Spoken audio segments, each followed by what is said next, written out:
right, the Debbie Salt, Mrs. Loomis theory. This is straight up what I always wanted to know since I saw Scream 2. Why would you avenge your son's death when you knew that he was one of the killers back in Woodsboro? Gail Weathers came out with the book, The Woodsboro Murders. I know Debbie Salt or Mrs. Loomis read it, but I know for a fact that it has to be stated in there that he was one of the killers. So I think what I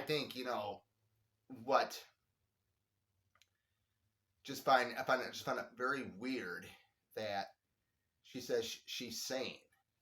I'm very sane. She says it to Sydney. And I'm like, well, how can you be sane when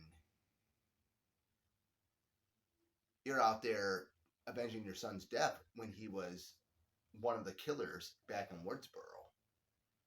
I don't know. The way I take it, and this has been a very interesting topic. I love doing this video because this is probably the best, not the best video, but probably one of the most funner videos I'm doing right now. My thing is with that, she should have been mad at Hank, her husband, because he was messing around with Maureen. There's a scene in the film where she says to Sydney, if you want to find somebody to blame, why don't you blame your mother? She took away my husband, and then you killed my son. Well, technically, Maureen didn't take away your husband, Mrs. Loomis.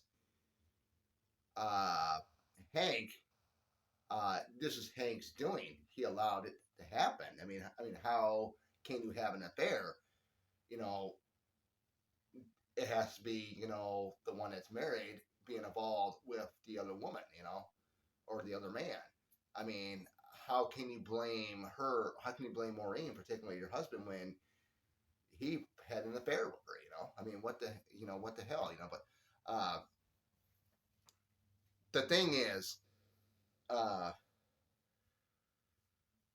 this is a Friday the 13th type of scenario in Scream 2. Where Mrs. Voorhees' son, Jason, drowns. She gets revenge on the counselors. But Jason wasn't a killer.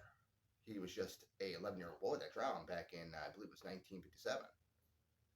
And then with Mrs. Loomis, she's avenging her son's death. The difference here is that Billy was one of the killers in Woodsboro. So you mean to tell me that it's like you supported what your son did back in Woodsboro, but you don't support Sydney killing him when he was trying to kill her? But then we get to Scream 3, kind of find out this whole thing started with Roman Bridger. But I don't know what you guys think. I don't know if anybody's ever thought about making a video like this. I think this is fun, just theorizing about it. But she just wasn't going after, Sydney, Dewey, or Gail. It was, she was going after some of the college students and stuff like that. Of course, I believe that was, of course, Mickey was after the cops, the two cops protecting Neb and, not Neb, but, Neb, technically the actress, but Sydney and Holly.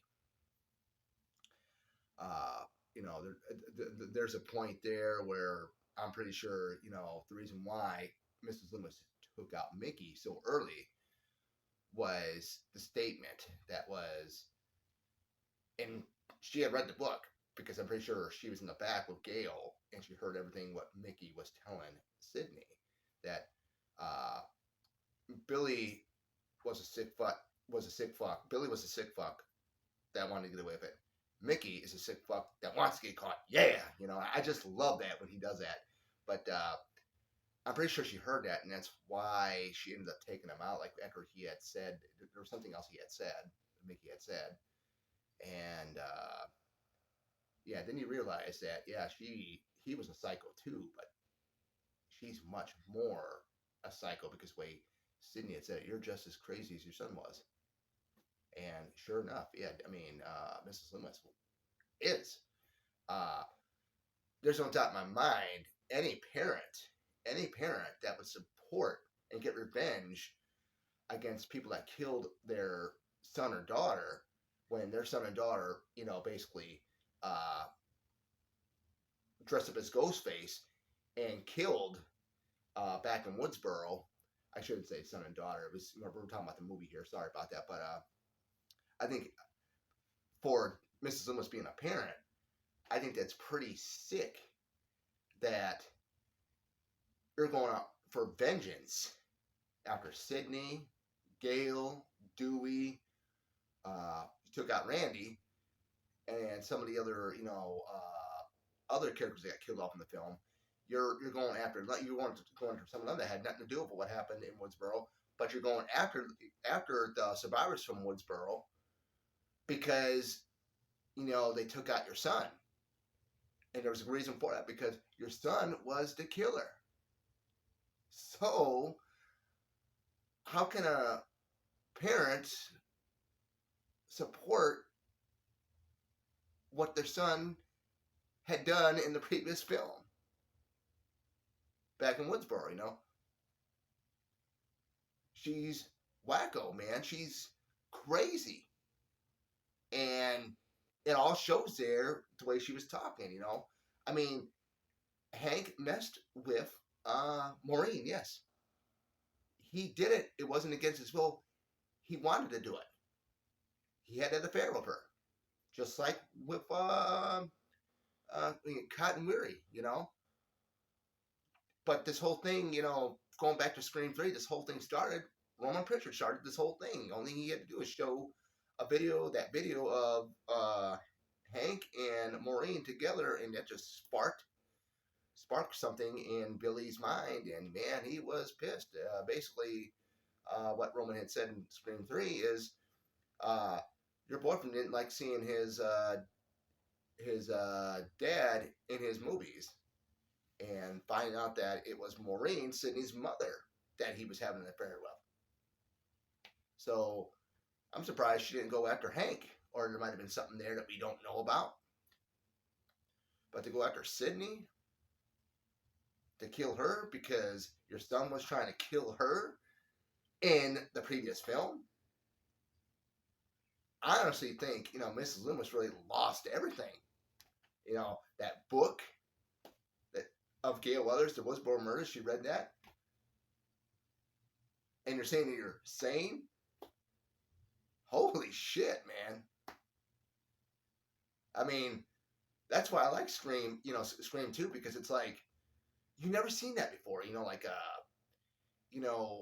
a parent avenging one of their offsprings because someone killed their offspring because that offspring was the killer killing that individual. You never, if I recall, I don't see a lot of horror. I don't watch a lot of. I'm not a die hard horror fan like a lot of these other people are that watch like all the B-rated crap and stuff like that. But this is the first time I've ever seen anything play out like that in a film. So, where a mother supports her son for what he did in Woodsboro, and she's getting revenge on Sydney, Gail, and Dewey because of what happened, and going after Sydney, wanting to kill Sydney because she killed Billy. Sydney had a purpose to kill him. He was trying to kill her.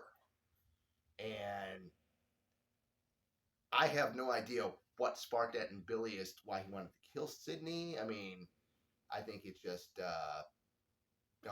both Billy and Mrs. Loomis were both wacko anyway. But, yeah, it's, that whole theory of Mrs. Loomis as to why she did what she did in Scream 2 has been a complete interesting factor for me, and I enjoyed making this video, and I had a lot of fun with it. This is, great. You guys let me know the theory. I mean, do you guys like my theories as to what really, transpired? Her supporting Billy for what he did back in Woodsboro. And I mean, because if that be the case, then she is psychotic.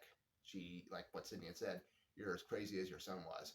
So there we go, guys. That is the video, the Mrs. Loomis theory from Scream 2. Hope you guys enjoyed it. I love making these videos. I cannot wait for next month for Scream 6. I already got my advance ticket, and I am pumped. So take care, guys. Have a great rest of your Sunday, and I'll see you guys back here next week. Bye-bye.